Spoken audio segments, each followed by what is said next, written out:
We have so much scientific evidence today that we're coming closer to points where we can risk crossing tipping points. We've simply saturated and undermined too much of the resilience in the system and all the support it gives us humans, that we now need to have this fence and operate against it.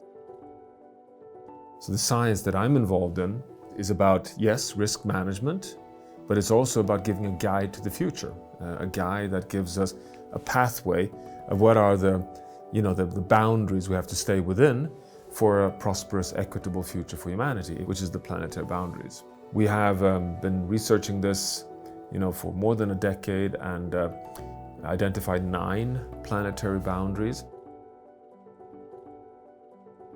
2 aliens, the pollutants, the chemicals, the 4 nature ones, the biosphere boundaries, and the 3 big ones, the ocean, the stratosphere, and the climate. And for all of them, we can today quantify scientifically safe boundaries and measure against that. We have a lot of evidence that if we can manage these 9, we have a good chance of maintaining the planet in a good state.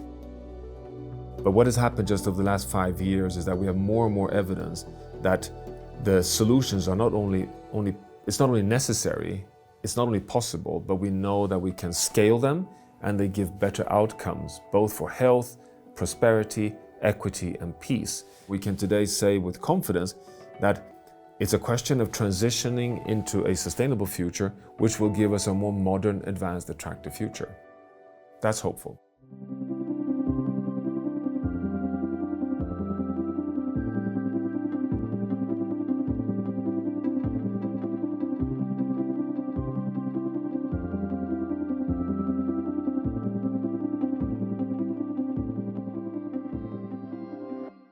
Climate change and biodiversity loss have many of the same drivers, and the solutions are also similar as well. So nature provides many of the solutions for climate change. It's naturally regulated our climate, and people, if they are more familiar with this area, they tend to think of the Amazon rainforest, which is absolutely true. Big rainforests, big areas of trees like that have really important roles for regulating the climate. But even on a much smaller scale, nature is really, really important. So if you think about earthworms, some of them burrow really deep into the ground, so they help with water drainage, and so they protect us against floods. But if you live in a city, you've probably noticed that the more trees that are around, the more you're protected from the heat. So as climate becomes more and more of a problem, not only can nature be a solution, but it can also help us to survive in these changing conditions. If we think about food systems, for example, a huge driver of biodiversity loss, climate change, but also inequality in the world. Fixing the food systems is going to have really important consequences, but as a biodiversity scientist, I can't do that alone, and a climate scientist can't do that alone, because the food system needs to think about nutrition and health and social sciences and jobs and economics. There's just so many people that need to be involved in finding solutions that work for the planet in a holistic sense. It can't just be about biodiversity or climate, it has to be about making a healthy and happy planet for everyone and everything that lives here. The ocean absorbs most of the CO2 that people emit around the world every year, and it's also responsible for half the oxygen that we breathe. We're not going to solve the climate change problem by just doing something on land. I'm the CEO of a startup based in Zurich. It's called Stream Ocean. Our mission is to bring real-time monitoring solutions to ocean projects. We deploy underwater cameras. These cameras have the capability to process data and share data very quickly. That means we can provide engagement material, so real-time video of ocean habitats, and we can also calculate data points in real time. So people can get data about what's happening underwater and also get engagement material so you can communicate about it to educate people about the ocean, but also establish meaningful metrics so that people can understand one project and the entirety of its life, how the habitat is either increasing in the services it provides and the type of animals that live there, or of course declining. The more people develop solutions to fight climate change, the more they come back to nature, because nature does some pretty amazing things that it's very difficult to synthesize in a laboratory. Understanding nature better is the top priority. It's nature that does most of the work for us.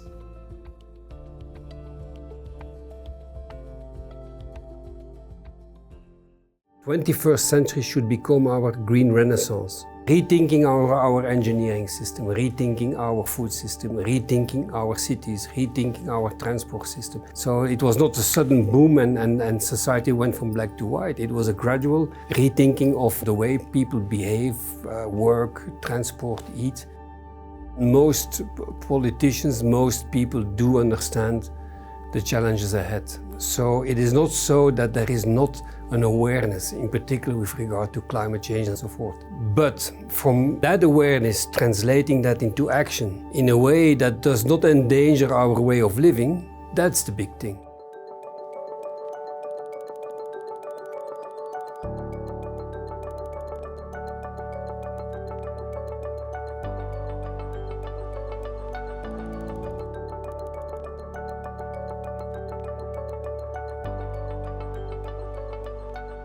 If we go into the next phase, which is green energy, and we do it in the same way that we did fossil fuels, we are going to be in the same crisis of leaving people behind, of hurting communities.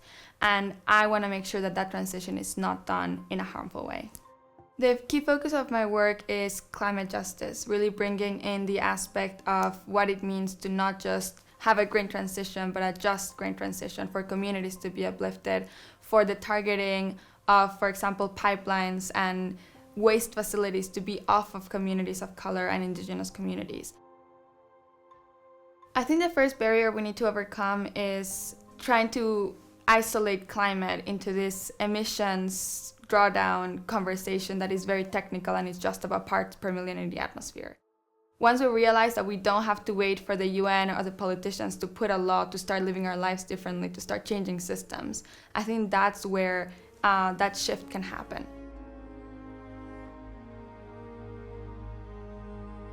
My name is Robert Swan, and I am the first person in history to have skied to the North and South Poles.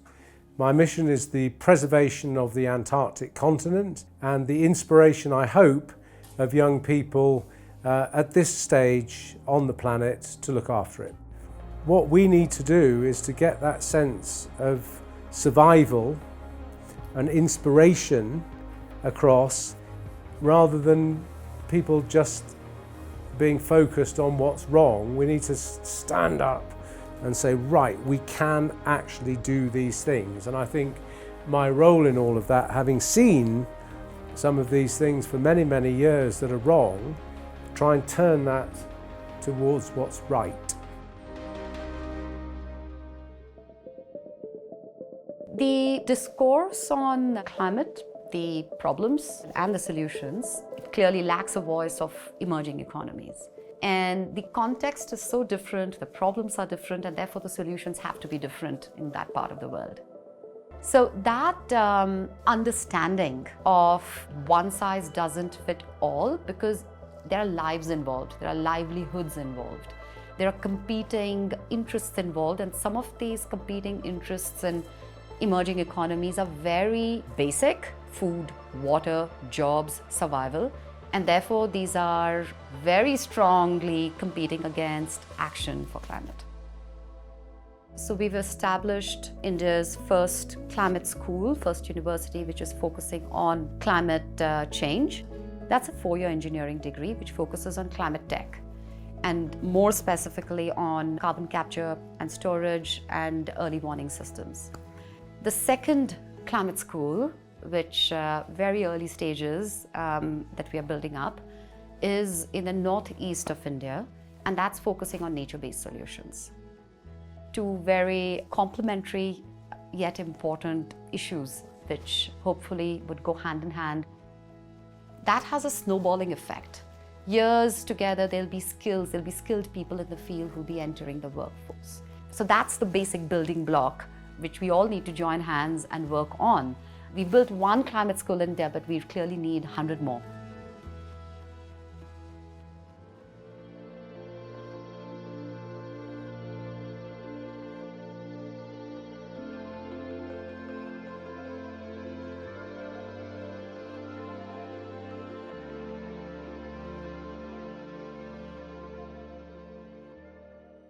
The problem is that out of 8 billion people on the planet, half of them don't have access to the internet.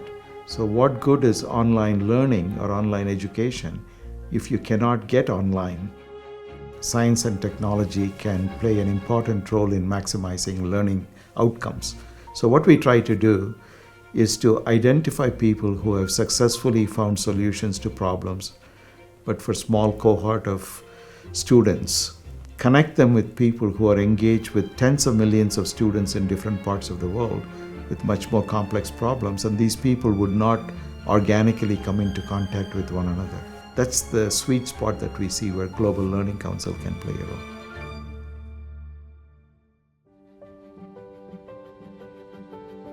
The role of women in the conversation around climate is absolutely essential. First of all, it is the balance of men and women taking decisions that will balance short-term thinking and long-term thinking. Women think consequentially. We think long-term, and we tend to think in ways that are inclusive for the people we love and care about. And I think that sustainable mechanism is one that we cannot do without in the climate conversation. So women have to be at the table, but not just at the senior level decision-making tables, but at every corporate table, at every local government table, at every national government table, and even down to the community itself. And so bringing women fully into that chain is really the only road to justice. I ran a successful business that was distributing curriculum content to schools in 70 countries throughout the world. And I saw that as an outsider coming into education that we're basically, many school systems are teaching young people information that is going to be redundant in the age of AI. So my mission is to try and build a disruptive approach to independent learning and allow young people to follow their interests and build their passions, which are going to be critical in their futures. The world we live in is no longer siloed by simple school subjects, and young people they live in networks, they're living through connections, and it is absolutely critical we change our K-12 education system to allow this interdisciplinary approach to problem solving and key issues. I think it's essential. It's absolutely essential today to actually consider sustainability as a whole. And that goes to the narrative and understanding that we as human beings are completely interdependent with the ecosystem around us. I am the founder of Opaline. Opaline is a Swiss company that produces local fruits and vegetable juices and lemonades. Its uniqueness is that it always sought to produce locally, from locally sourced fruits and vegetables, in direct connection with the farmers. It's a circular economy model because we produce our juices with solar energy, and all the pulp that's is kept or stays after the juicing is used as biogas. We asked ourselves the questions of, what is the right level of revenue and therefore profit for our company to thrive whilst considering its impact on society, humans, and nature.